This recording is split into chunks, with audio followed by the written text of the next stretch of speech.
A graça e a paz de Jesus Cristo. Você sabia que o maior objetivo do ser humano é conhecer a Deus? É saber de fato quem criou tudo isso que nós vemos, todo o universo, como o universo foi criado. Esse é o maior questionamento do coração do ser humano.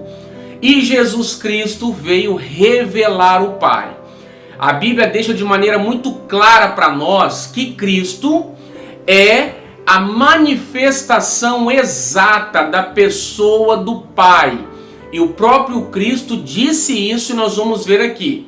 E quando nós entendemos quem é o Pai através de Cristo, nós entendemos o que Deus pensa a nosso respeito, a respeito dos seus filhos, daqueles que entregaram as suas vidas a Cristo. Então Jesus começa dizendo assim para nós: se vós me tivesseis conhecido, conheceríeis também a meu Pai. Desde agora o conheceis e o tendes visto. Replicou-lhe Filipe: Senhor, mostra-nos o Pai, e isso nos basta. Disse-lhe Jesus: Filipe, há tanto tempo estou convosco e não me tens conhecido? Quem me vê a mim, vê o Pai. Como dizes tu, mostra-nos o Pai? Não crês que eu estou no Pai e que o Pai está em mim? As palavras que eu vos digo, não as digo por mim mesmo, mas o Pai que permanece em mim faz as suas obras. O texto é muito claro e lindo, maravilhoso. Jesus está dizendo para Filipe. Filipe questionou a Jesus e disse: mostra-nos o Pai, e isso basta.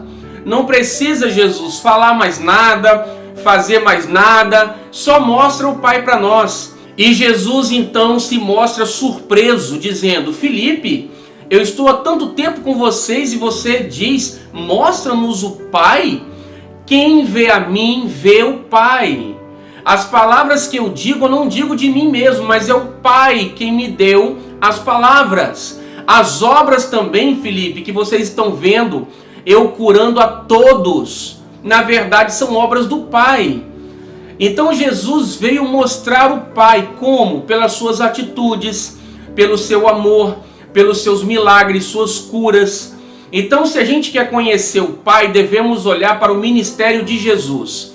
Em Atos 10:38 diz: como Deus ungiu a Jesus de Nazaré com o Espírito Santo e poder, o qual andou por toda parte, curando a todos os oprimidos do diabo e fazendo o bem, porque Deus era com ele. Então Jesus andou por toda parte, fazendo o bem e curando a todos os oprimidos do diabo. Por quê? Porque o Pai era com ele. Então, se queremos conhecer a vontade do Pai para nós, é só olharmos para o ministério de Jesus. Então, quando a gente diz assim, Deus não quer curar a todo mundo, Deus não quer livrar todo mundo, Deus não quer prosperar todo mundo, suprir as necessidades de todo mundo, então nós não estamos manifestando a verdade a respeito do Pai. Porque se Jesus fez o bem e curou a todos, ele só não curou aqueles que não creram. A Bíblia diz que na sua terra ele não pôde fazer grandes milagres. Por quê? Por conta da incredulidade deles. Então, somente impondo as mãos curou alguns. Então, Jesus sempre quis e sempre curou a todos, enquanto esteve aqui. Da mesma forma, o Pai hoje deseja o mesmo para os seus filhos. E a gente vê isso no capítulo 15 de Mateus, com aquela mulher cananeia que foi clamando atrás de Jesus e os seus discípulos disseram: despeça essa mulher logo, Senhor, ela está gritando atrás de nós. E aquela mulher disse: Jesus, filho de Davi, tenha compaixão de mim, a minha filha está terrivelmente endemoniada em casa. E Jesus disse: não é certo tirar o pão dos filhos e dar aos cachorrinhos. E aquela mulher disse: mas até os cachorrinhos comem das migalhas que caem da mesa dos seus senhores.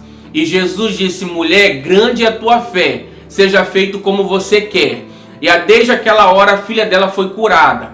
Novamente, Jesus está dizendo que o pão é dos filhos. Olha bem como o Pai nos vê. O Pai quer suprir as nossas necessidades, que Ele chamou de pão. Ele chamou a cura, a libertação de pão. E Jesus gostou da atitude daquela mulher, porque mesmo não sendo filha, mesmo não sendo parte do povo de Deus, ela recebeu a bênção dela. E muitas vezes nós não recebemos a bênção. Hoje nós não vemos tantas curas, tantos milagres, tantas libertações. Pessoas estão se suicidando, pastores inclusive, depressivos, angustiados, síndrome de ansiedade, síndrome do pânico e por aí vai. Por que a igreja hoje tem sofrido tanto? Porque a igreja não compreendeu ainda quem é o Pai dela. Porque a igreja ainda insiste em acreditar que Deus não quer curar a todos, Deus não quer libertar a todos, Deus não quer, enfim, proteger a todos, suprir a todos.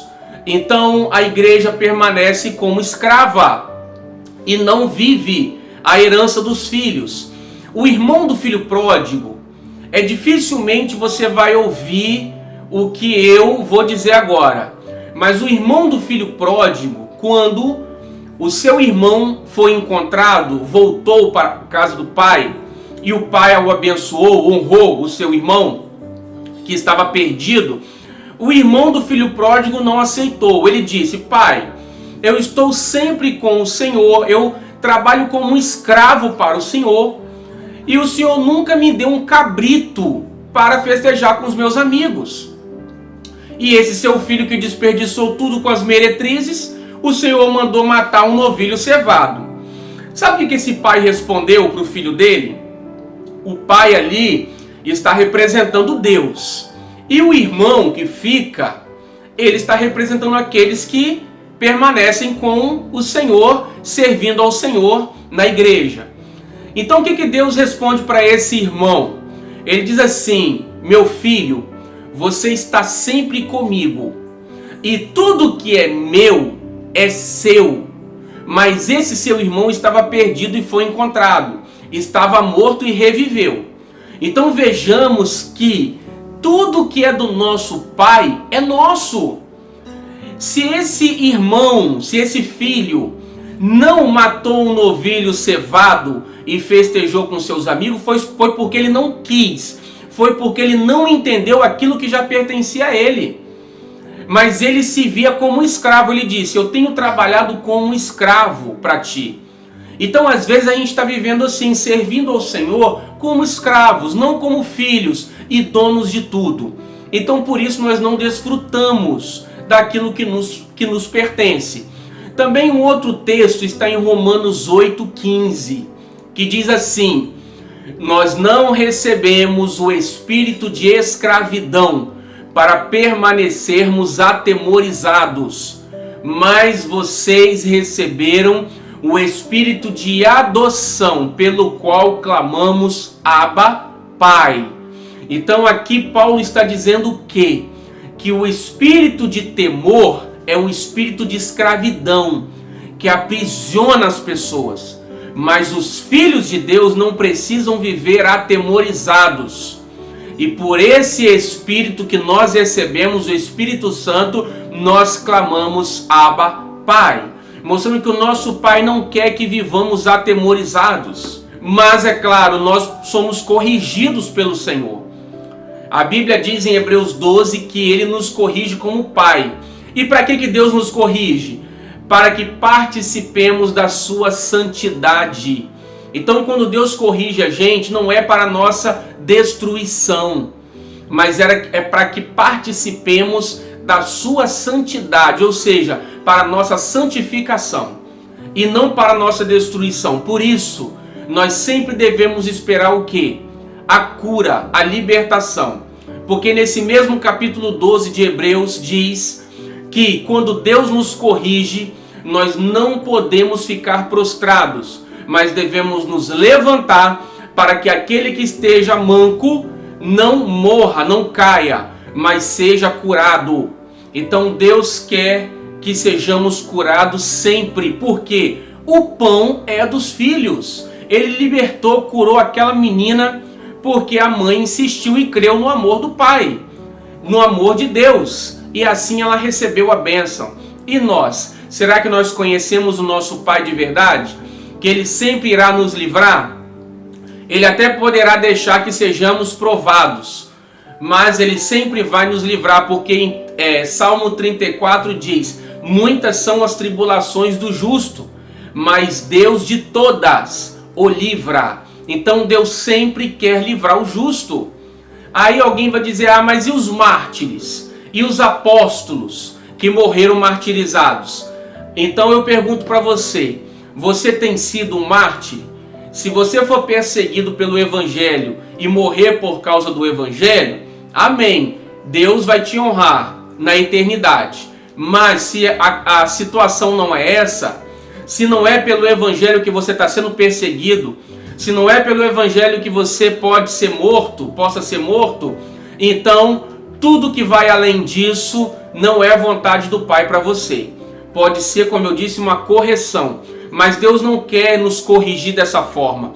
Ele quer que nós aprendamos sem precisar apanhar, sem precisar receber a correção dele. Todo pai deseja que o filho aprenda pela sua palavra, pelos seus conselhos, pelos seus ensinamentos. É um coração que teme a Deus. Se a gente aprender dessa forma, nós não precisamos sofrer com a correção do nosso Pai.